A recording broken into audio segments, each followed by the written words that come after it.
Ya, kalau sekarang ini kan sistem pendidikan kita kembangkan menjadi memberikan hak kemerdekaan kepada peserta didik yang lebih, yang dikenal dengan Kampus Merdeka dan Merdeka Belajar atau MBKB, Merdeka Belajar dan Kampus Merdeka. Harapannya lulusan dari S1 maupun vokasi itu mampu dan bisa menangkap perkembangan zaman yang begitu dengan baik. Jadi misalnya saja seorang mahasiswa Fakultas Hukum bisa saja kemudian besok itu jadi pimpinan perusahaan misalnya. Besok jadi seperti yang kita saksikan sekarang itu Menteri Kesehatan tidak dari dokter. Ini sebetulnya konsep Merdeka Belajar dan Kampus Merdeka yang dikembangkan.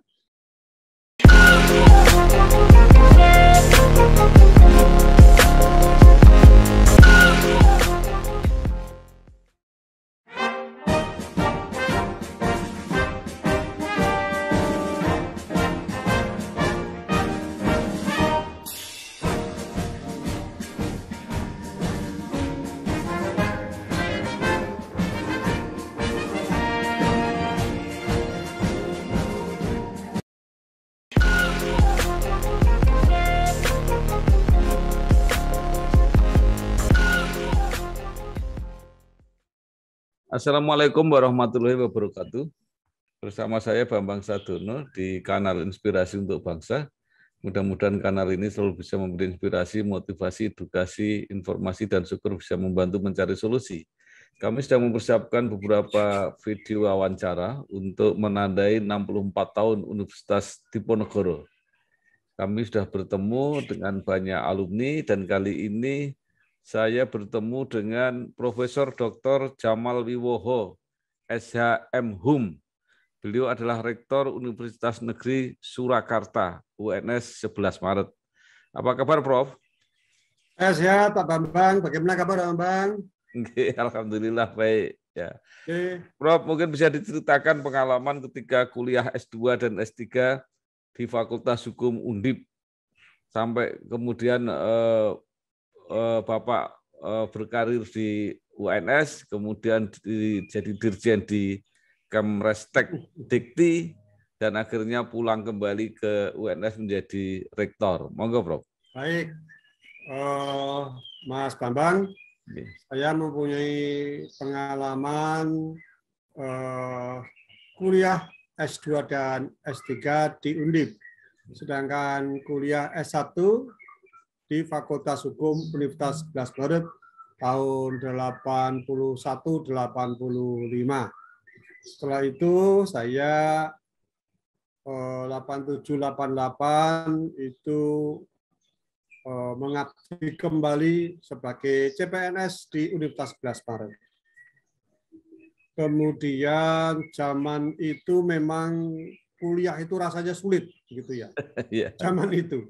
Karena pada beberapa persyaratan, misalnya saja untuk kuliah itu ya nunggu yang junior nanti dulu, yang senior saja misalnya. Kemudian nyari beasiswa juga tidak segampang sekarang. Kemudian berbagai hal yang nampaknya regulasi tidak seperti yang sekarang, begitu kira-kira itu. Yeah.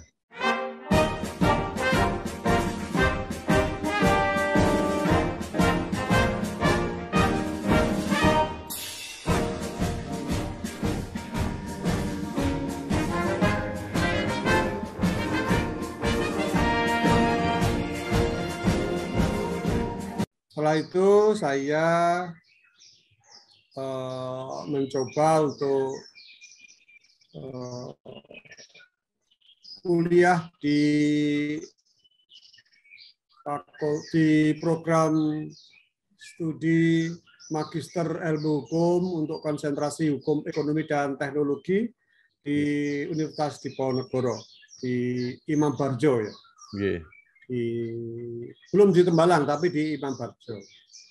Ya, sebagai mahasiswa S2 ya saya harus menyesuaikan dinamika yang ada di sana.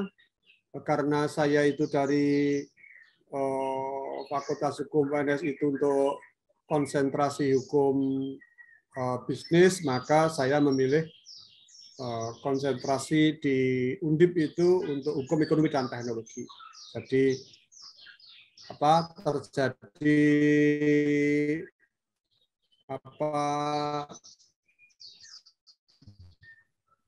keberlanjutan lah kira-kira itu. Saya 92 sampai 92 atau 93 sampai 95 lah kira-kira itu. Ya, dinamika yang ada di sana ya hampir sama lah. Kalau yang namanya kuliah ya datang rajin, dengerin, diskusi, buat makalah, presentasi, itu. Saya kemudian mengambil sebuah karya tesis dengan bimbingan Profesor Miasto. Waktu itu karena hanya satu, pembimbing dan boleh, itu Profesor Miasto, yang berkaitan dengan keberadaan keberatan pajak. Gitu. Ya, kalau saya ditanya siapa saja yang favorit pada waktu S2 ya Prof. Ada pencipta hukum progresif, kemudian ada Profesor Sri Hartono. Ya. Nah, ya, jadi Prof. Muladi, Prof. Satu Torarjo, Prof. Sri Hartono. Itu untuk S2. Saya lulus S2 itu 95. Saya sudah lulus, kembali ke kampus lagi, ke UNS lagi, mengunggah pangkat lah. Biasanya itu saya kalau lulus, kemudian mengunggah pangkat, sekolah lagi. Nah, setelah itu saya sekolah lagi di 98-99 saya sekolah sampai 2004 atau 2005 itu saya lupa itu. Banyak karena S2 dan S3 itu di dalam satu kampus, dosennya juga hampir sama, khususnya yang profesor-profesor itu hampir sama. Kemudian kalau di S3 saya dibimbing lagi oleh Profesor Miasto, dan pertama sebetulnya saya dibimbing oleh Prof. Wahid Patrick, gitu ya.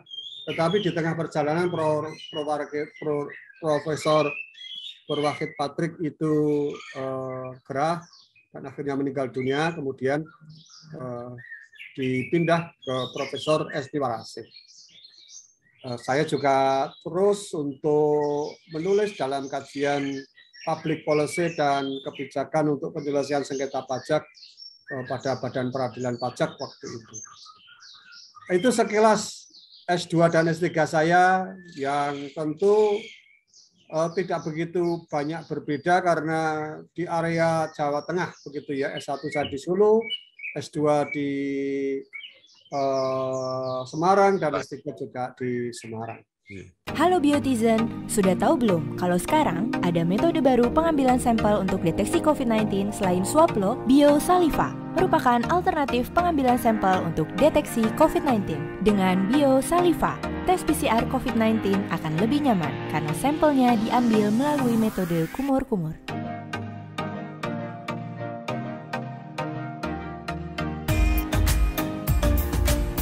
Tes PCR COVID-19 aman dan nyaman.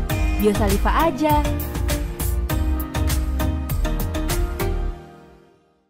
Baik, Prof. Kemudian karir di Ristek Dikti pada waktu itu ya jadi satu. Ya, kalau karir di Kemenristek Dikti kan sebetulnya saya sebelum jadi Irjen kan jadi pembantu Rektor 2. Rektor 2 itu yang ngurusi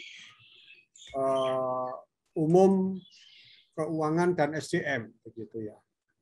Nah, itu tahun 2011 sampai 2015. Nah, untuk periode kedua itu pembantunya diganti. Ya. Pembantu rektor diganti wakil rektor kira-kira itu. Tapi dia tetap membantu jane itu ya. Diganti menjadi wakil rektor gitu. Nah, jadi wakil rektor periode 2015-2019, tetapi saya sebelum selesai jadi pembantu rektor bidang umum keuangan dan SDM, itu saya ikut mendaftarkan begitu karena ada lelang jabatan eselon 1A yang ada di Kementerian Riset Teknologi Ristek Dikti, Riset Teknologi dan Pendidikan Tinggi. Dari sekian banyak yang ngelamar, ya itu bejo saya begitu ya. Terus saya diterima, kira-kira begitu. Ya karena diterima dan saya sudah dilantik menjadi Wakil Rektor 2 atau Wakil Rektor Bidang Umum Keuangan dan SDM, saya pamit dengan Pak Rektor. Pak Rektor, saya tak belajar dulu di Jakarta saja, Pak Rektor. Jadi hanya berapa bulan saya menjadi Wakil Rektor untuk yang periode kedua. Kemudian saya mencoba untuk mencari dan menimba pengalaman yang lebih banyak di tingkat nasional yang ada di Jakarta, yang mengurusi 122 perguruan tinggi negeri dan lebih dari 4.500 perguruan tinggi swasta untuk hal tertentu di bawah Inspektorat Jenderal Kementerian Riset Teknologi dan Pendidikan Tinggi. Itu Mas Bambang. Ya. Kami hadir di seluruh pelosok negeri, tidak hanya melayani masyarakat berpenghasilan rendah, tetapi juga melayani kebutuhan rumah bagi generasi muda. Beragam konsep perumahan yang kami kembangkan hingga sekarang turut berkontribusi pada bangsa ini. Tidak hanya memprioritaskan pada hunian vertikal, kami juga menyentuh pada hunian tapak. Kemudian kembali lagi ke UNS menjadi rektor. Ya. Jadi pada saat itu belum selesai jadi irjen saya. Ya. Dan di tengah-tengah itu kan rektor di Universitas Negeri Manado di Sulawesi Utara. 6 bulan lebih sedikit saya jadi rektor di sana. Kemudian di awal atau akhir 2018 itu banyak rekan dari UNS datang ke Jakarta, atau kalau pas ke Jakarta itu menemui saya, atau kalau saya pas pulang itu kemudian datang ke rumah saya, atau kalau pas ada acara-acara santai itu kemudian mengucapkan Mbok Balio begitu. Kira-kira Mbok Balio bangun kampusnya Dewi, kira-kira begitulah teman-teman itu. Saya juga waktu itu ragu-ragu karena kan saya sudah 4 tahun lebih tidak banyak komunikasi dengan secara formal, tidak banyak komunikasi karena saya konsentrasi di tugas-tugas yang ada di Jakarta. Tapi memang ya mungkin jalan hidup saya itu. Kemudian teman-teman meminta untuk saya pulang. Ada beberapa kelompok yang meminta itu, ada yang namanya kelompok Power Rangers, ada kelompok yang namanya itu Sri Kandi, ada kelompok yang namanya itu Portugal, ada Portugis, ada kelompok tak berlabel namanya begitu. Nah, itu bersama-sama bareng-barengan karena kan waktu itu yang maju calon rektor itu ada 5. Ya, ada 5. Kemudian anggota Senat ada sekitar 129. Nah, pas kan kalau dalam tata cara pemilihan rektor itu kan tahap penjaringan, penyaringan, dan pemilihan. Penjaringan itu berapapun yang memenuhi persyaratan itu diajak. Diberitahu kalau mau silakan daftarkan kira-kira itu. Setelah itu hanya ada 5 itu kemudian disaring. Karena penjaringan kemudian penyaringan disaring menjadi 3. Alhamdulillah dari 3 itu saya mendapat hampir 54% gitu ya. Nah itu itu karena kerja keras dan kerja cerdas teman-teman tadi itu yang saya sebutkan.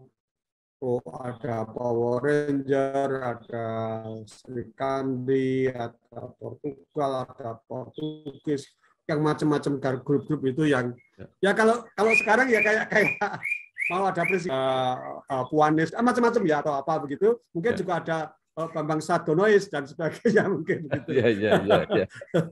Itu.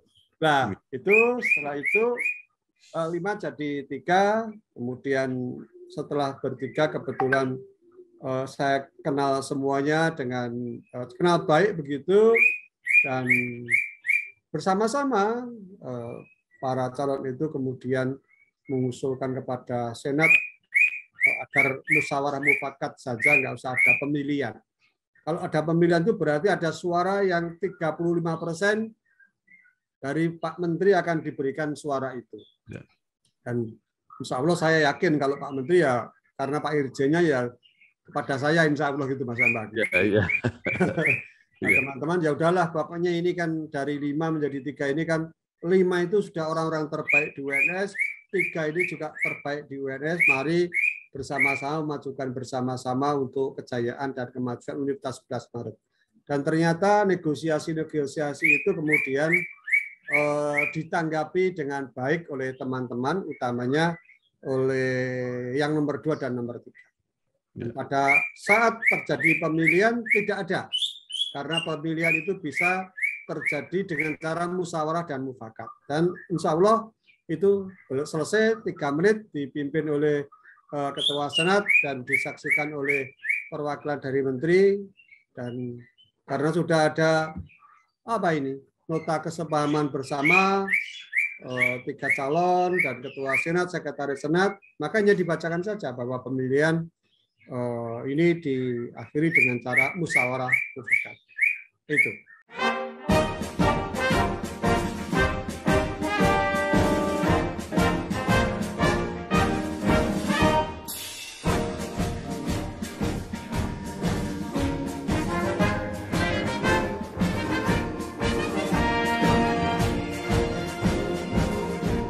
Baik, Prof. Ya, pemilihan rektor begitu lancar, kemudian penjaringan menjadi rektor tidak begitu lama, kemudian UNS mendapat status PTNBH.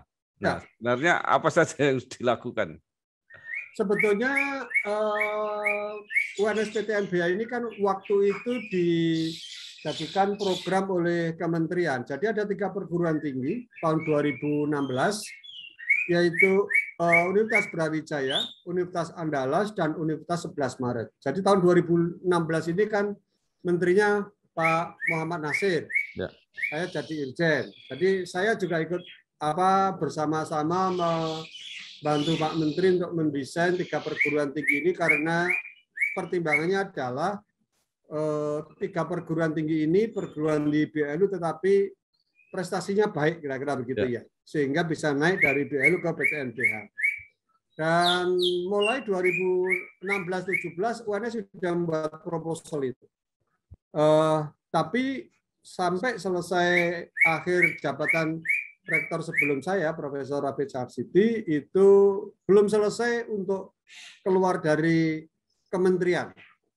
Karena apa? Karena untuk menjadi PTNBH ini kan ada beberapa kementerian yang bersama-sama untuk mendiskusikan draft statuta, yaitu Kementerian kalau sekarang Pendidikan Kebudayaan Ristek Dikti, kemudian Kementerian Pan-RB, Kementerian Hukum HAM, kemudian Kementerian Keuangan, Kementerian Sekretariat Negara, dan sebagainya. Baru ditandatangani oleh Bapak Presiden. Saya hadir di tahun 2019, ya tinggal melanjutkan saja lah. Tinggal melanjutkan saja. Ya berbekal sedikit pengalaman di Jakarta 4 tahun itulah, nampaknya saya mampu dan bisa berkomunikasi dengan rekan-rekan di luar Kementerian Pendidikan dan Kebudayaan, Riset dan Teknologi, sehingga agak memudahkan. Di samping itu memang juga ada kekuatan-kekuatan internal di UNS yang begitu solid. Nah, ini yang memudahkan itu. Jadi ibaratnya teman-teman UNS itu sebagai pemain dalam, saya pemain luar, kira-kira begitu. Yang secara simultan bersama-sama, yang dalam menyiapkan misalnya saja paket perubahan, statutanya, kemudian rencana peralihan dan sebagainya itu. Yang luar ya mempersiapkan kalau mau bahas dengan antar kementerian itu siapa saja yang harus dihubungi. Ya kebetulan kalau kenal salah satu irjen di salah satu kementerian atau di hampir semua kementerian itu irjennya kan teman-teman saya. Jadi agak mudah lah untuk bisa berkomunikasi. Nek kurang-kurang sidik ya coba ditambahi lah kira-kira begitu.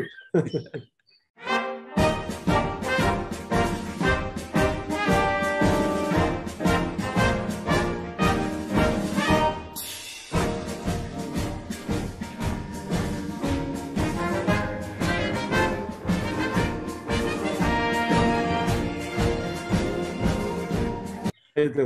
Baik, Bro. Sekarang PTNBH sudah tercapai. Ya. Lalu apa kemudian yang ingin masih menjadi target lagi?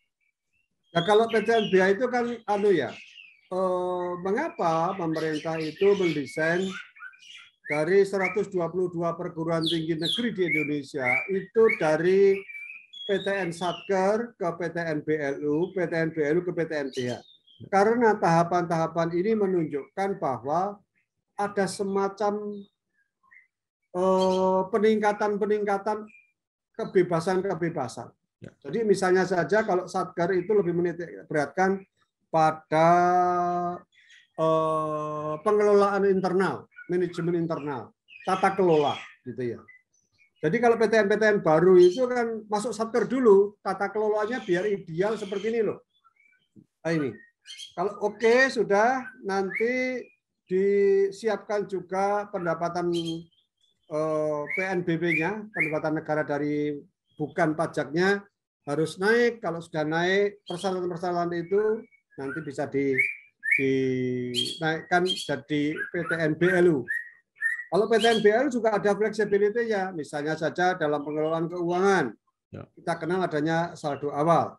Atau misalnya saja kita kenal dengan adanya fleksibilitas dari SDM, maka boleh mengangkat tenaga non-PNS. Atau juga pengelolaan dalam bidang aset, maka boleh menyewa untuk optimalisasi aset. Harapannya aset tidak menjadi idle atau membebani. Tetapi bagaimana kemudian aset itu dijadikan revenue generating. Nah itu. Yang ketiga ya kalau PTNBH, pemerintah memberikan label PTNBH itu karena pemerintah melihat perguruan tinggi itu sudah dewasa begitu ya. Karena dewasa ya dikasih BH, Pak. Ya karena apa? Misalnya dalam pengelolaan keuangan itu sudah WTP minimal 3 tahun atau 3 kali berturut-turut minimal itu. Ya.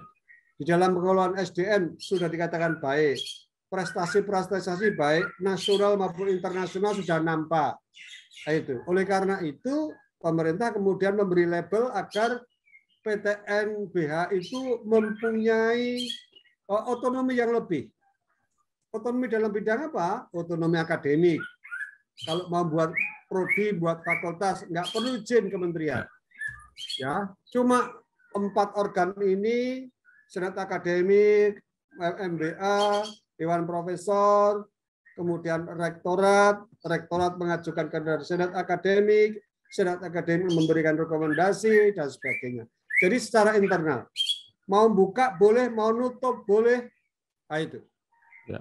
Nah, kemudian juga kalau kita lihat dari sisi keuangan, maka bisa saja mendirikan badan usaha supaya perguruan tinggi itu mendapatkan keuntungan atau revenue yang besar. bisa mendirikan PT, bisa mendirikan CV, bisa koperasi, bisa bentuknya holding, bisa perusahaan, satu perusahaan, bisa membuat misalnya saja foundation, atau misalnya saja lembaga-lembaga yang misalnya dana abadi pengelolaan keuangan dan sebagainya, itu dimungkinkan.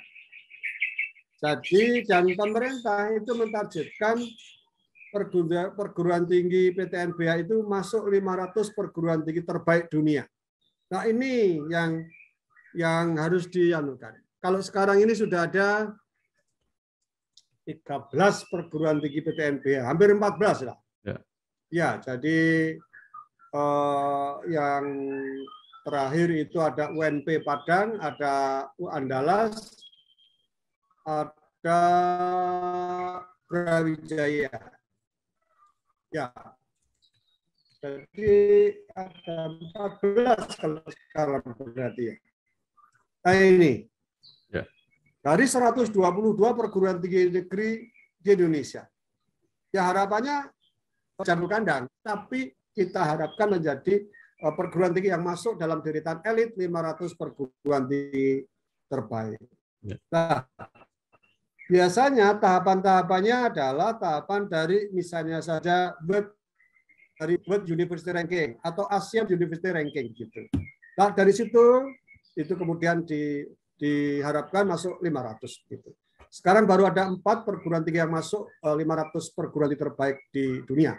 Harapan kita ya 14 itu nanti akan bersama-sama atau bergantian, atau ya kalau bergantian jangan, gantian itu berarti kan ada yang keluar ada yang masuk. Tapi bisa masuk karena niatnya memang diharapkan menjadi perguruan tinggi terbaik, 500 perguruan tinggi terbaik di dunia, Mas.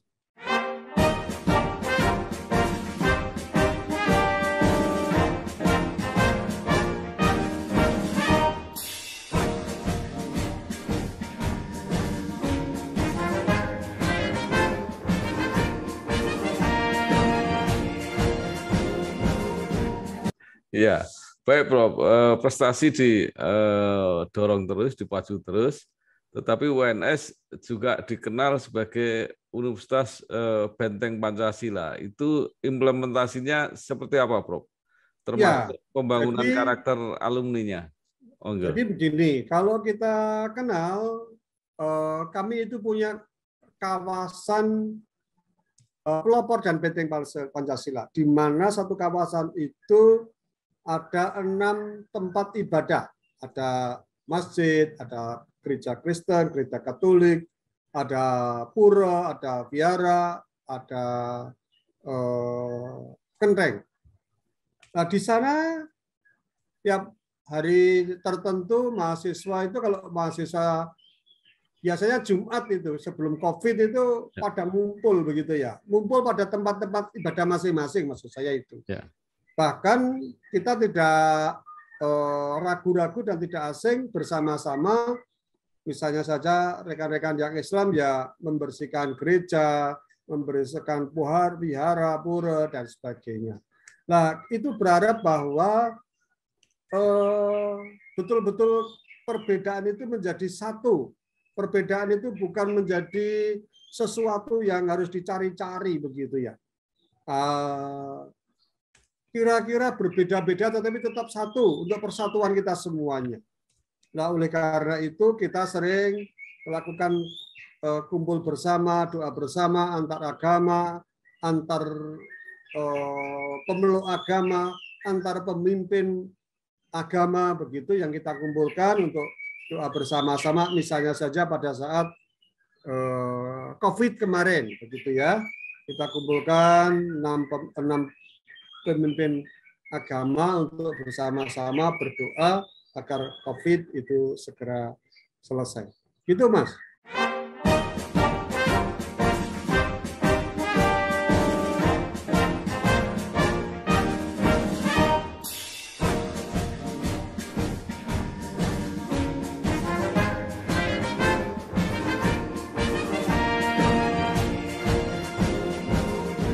Ya, Prof, Prof. Jamal ini menjadi rektor, guru besar, mengajar, menguji, membimbing, tapi juga masih produktif menulis buku.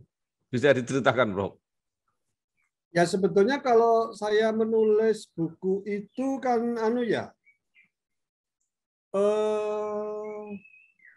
kebiasaan yang saya lakukan sebelum saya itu pada waktu itu sebetulnya pada waktu WR2 atau sebelum WR2 saya itu menjadi anggota Senat Universitas. Saya mulai menulis buku di tingkat lokal lah kira-kira. Setelah itu ada kesempatan saya ketemu dengan para pimpinan redaksi yang ada di Jakarta. Dan itu saya manfaatkan betul untuk memperkenalkan saya dengan tulisan-tulisan saya begitu. Nah, sebetulnya itu kita juga ya tidak gampang membagi waktu antara jadi pejabat, menguji, riset, menulis dan sebagainya itu. Alhamdulillah saja saya mencoba untuk membagi-bagi waktu itu. Biasanya saya kalau ada tema-tema yang bagus atau tema-tema yang menarik ya saya tulis dulu sebagai kira-kira ya blueprint lah kira-kira itu. Kalau sekarang misalnya saja tema yang hot sekarang ini kan pencegahan dan penanganan kasus seksual yang ada di perguruan tinggi. Maka karena saya orang hukum maka bingkai hukumnya apa, substansinya apa, kemudian saya mencoba untuk menarik dari perspektif sosiologi karena saya dibekali sosiologi hukum oleh Prof.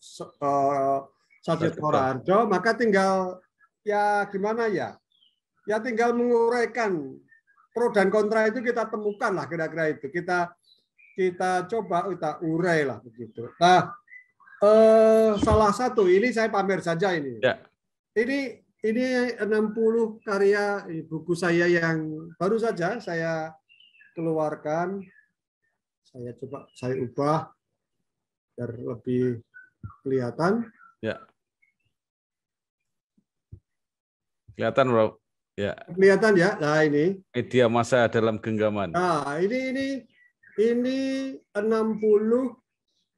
tulisan-tulisan saya terbaik yang sudah diterbitkan. Jadi karena usia 60 tahun saya ambil 60 yang terbaik begitu. Ini baru saya launching hari Senin yang lalu tanggal 8 yang lalu. Ini. Jadi di tengah-tengah ya kesibukan itu ya tinggal nulis-nulis begitu. Di samping itu saya juga mengajak penulis-penulis muda yang kalau tidak digeret dalam tanda petik atau tidak diajak di bawah itu kan tidak gampang untuk bisa masuk menjadi penulis jajaran elit di koran-koran nasional. Nah, biasanya saya ajak menjadi penulis yang kedua, setelah kedua atau ketiga kali nanti saya lepas begitu. Dan itu alhamdulillah ya mungkin istilahnya ya bertumbuh lah begitu mereka itu. Itu. Ya. Di samping itu saya sebetulnya juga kemarin ini baru saja meluncing ini buku saya yang tadi sudah saya kirim kepada penjenengan. Ini judulnya Cahaya dari Lereng Gunung Merapi karena saya itu dari Magelang, wong desa, ya ngisor Gunung Merapi. Ya, saya bermaksud tulisan atau geografi ini menginspirasi bahwa orang desa, orang nggak mampu, sekolah rata nggo sepatu, nek tenanan ya iso, kira-kira itu. Ya, bagus. Ya itu. Ya.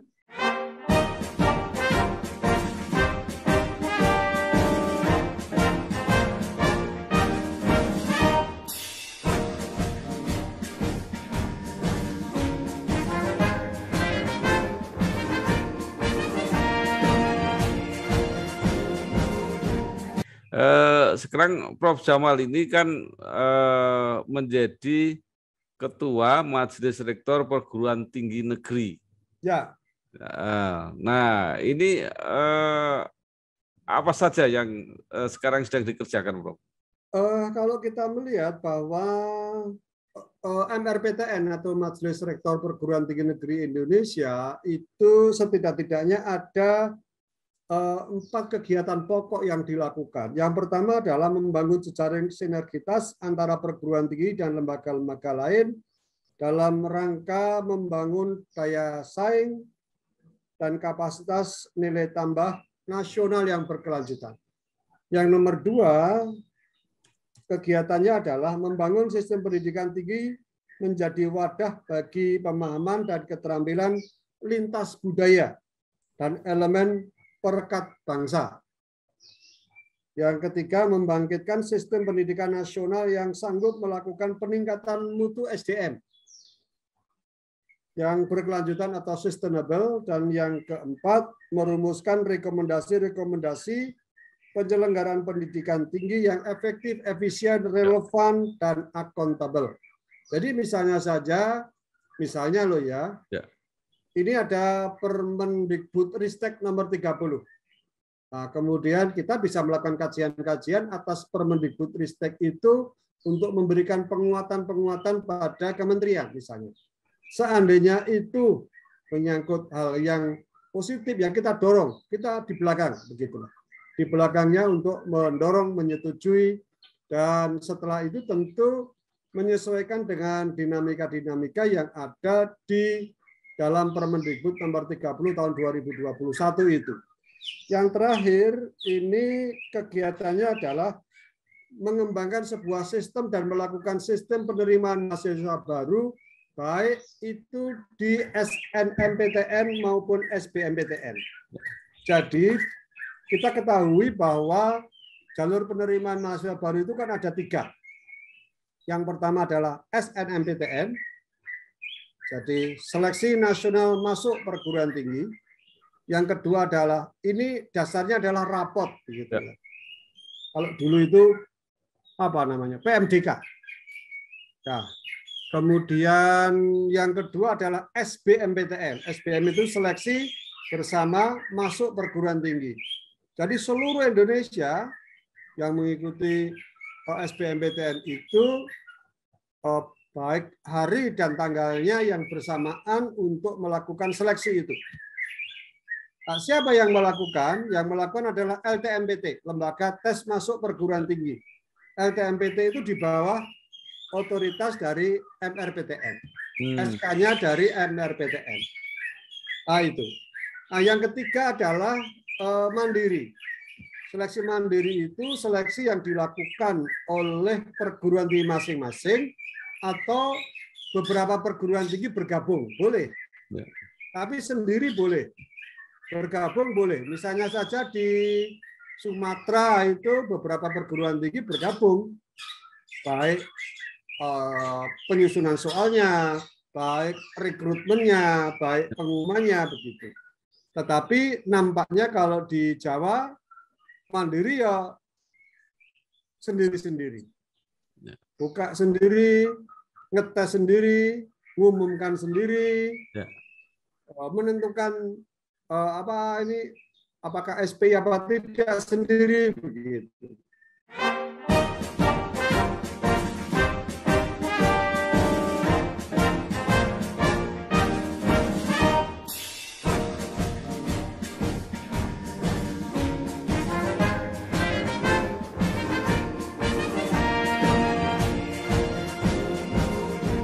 Prof, pernah ada usulan, apakah tidak lebih efisien ya data siswa itu yang rapot itu kan sudah diterima, tapi tinggal mana yang diterima gelombang pertama itu, kemudian gelombang ketiga, kemudian gelombang yang mandiri itu artinya tidak perlu tes lagi, jadi semua berdasarkan rapot itu.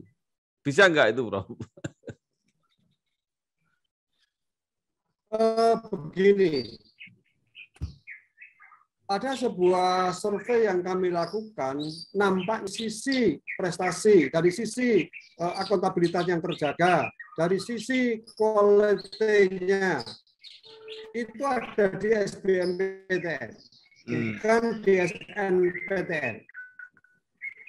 Di SNMPTN itu ada upaya-upaya sekolah-sekolah tertentu untuk naikkan standarisasinya tidak begitu sama begitu. Sama misalnya saja kalau di SMA berapa di Semarang, biar nanti kelihatan lebih ganteng, lebih sukses, naikkan dulu nilainya. Ya. Nah, permainan-permainan ini, kemudian riset-riset begitu, yang masuk di jalur ini nampaknya hasilnya tidak lebih baik. Ya. Nah, oleh karena itu di SNPTN itu prosentasenya paling kecil, Pak. Paling kecil. Ya. Nah, oleh karena itu kita harapkan di SBMPTN itu jumlahnya lebih besar. Jumlahnya lebih besar. Ya. Mahasiswa yang lulus dengan nilai dan indeks prestasi yang bagus-bagus itu nampaknya lebih banyak di SBMPTN.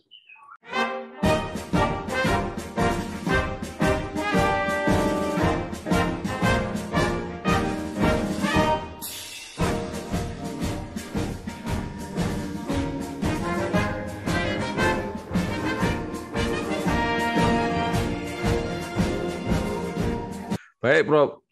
Karena waktu mungkin terakhir bisa diberikan saran-saran kepada apakah Undipnya sebagai alma mater atau mungkin mahasiswa yang masih kuliah atau para alumni untuk supaya bisa mengabdi di masyarakat secara maksimal. Kira-kira apa yang mereka harus lakukan? Ya, saya secara pribadi karena saya alumni S2 dan S3 dari Undip, saya merasa bangga sebagai bagian dari alumni Undip. Bagian dari proses S2 dan S3 yang tertata bagus, rapi, akuntabilitasnya terjaga di Universitas Diponegoro. Dan kita bangga sekarang ini ada 3 rektor yang lulusan Undip yang memegang di perguruan tinggi besar. Ya. Satu yaitu Profesor Yos Yohan Utama, itu satu kelas dengan saya. Kalau dia rajin, ya itu kalau duduk pasti di depan, kalau saya di belakang. Kemudian saya sendiri ada di Universitas 11 Maret, diberi amanah rektor di Universitas 11 Maret, dan ada satu lagi Profesor Garuda Wiko. Ya. Itu S3-nya juga dari Undip. Sekarang jadi rektor Universitas Tanjung Pura. Ya. Artinya apa? Mereka-mereka yang menyam pendidikan S2 maupun S3 yang di Undip itu ya nampaknya di dalam karirnya itu tertata baik, kira-kira itu. Baik itu di birokrasi, pemerintahan, baik itu di swasta, baik itu kemudian di kampus dan sebagainya. Jadi bagi saya bangga menjadi bagian dari Universitas Diponegoro. Ya. Yang kedua, ya kalau sekarang ini kan sistem pendidikan kita kembangkan menjadi memberikan hak kemerdekaan kepada peserta didik yang lebih, yang dikenal dengan Kampus Merdeka dan Merdeka Belajar atau MBKB, Merdeka Belajar dan Kampus Merdeka. Harapannya lulusan dari S1 maupun vokasi itu mampu dan bisa menangkap perkembangan zaman yang begitu cepat dengan baik. Jadi misalnya saja seorang mahasiswa Fakultas Hukum bisa saja kemudian besok itu jadi pimpinan perusahaan misalnya. Besok jadi seperti yang kita saksikan sekarang itu Menteri Kesehatan tidak dari dokter. Ini sebetulnya konsep Merdeka Belajar dan Kampus Merdeka yang dikembangkan.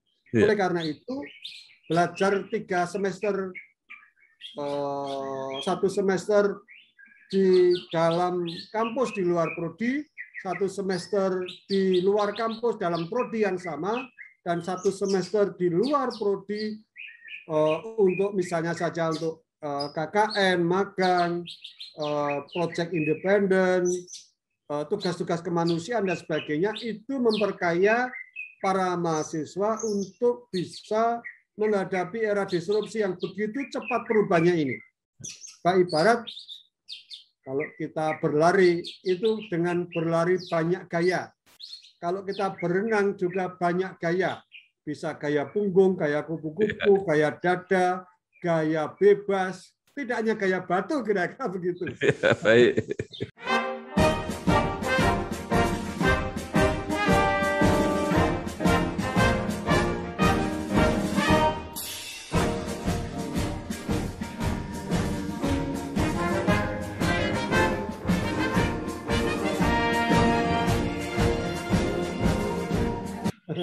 Baik, terima kasih sekali Profesor Dr. Jamal Wibowo, SHM Rektor Universitas 11 Maret yang telah memaparkan semua pengalamannya juga tentang Universitas 11 Maret yang dipimpinnya. Saya tambahkan, ya. Kemarin saya melonceng 4 buku, ini buku saya dan 29 atau 30 rektor PTN yang saya kumpulkan menjadi bunga rampai pemikiran para rektor di Indonesia untuk menyiapkan SDM yang unggul dan utuh ini. Ya, di samping itu, buku satu lagi itu adalah pembaruan hukum di era disrupsi.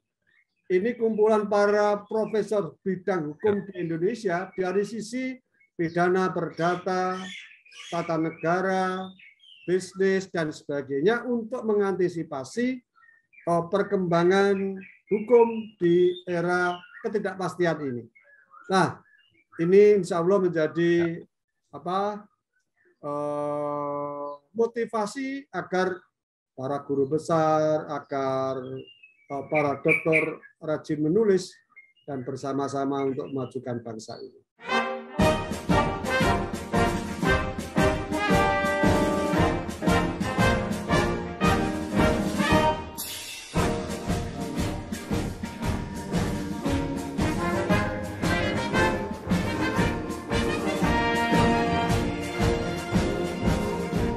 Baik, terima kasih. Tadi juga ada tambahan Prof. Jamal tetap kreatif dengan karya-karyanya itu mungkin akan menambah wawasan bagi kita semua, terutama teman-teman yang masih kuliah saat ini. Sekali lagi terima kasih, Prof. Matur nuwun, sukses terus. Amin.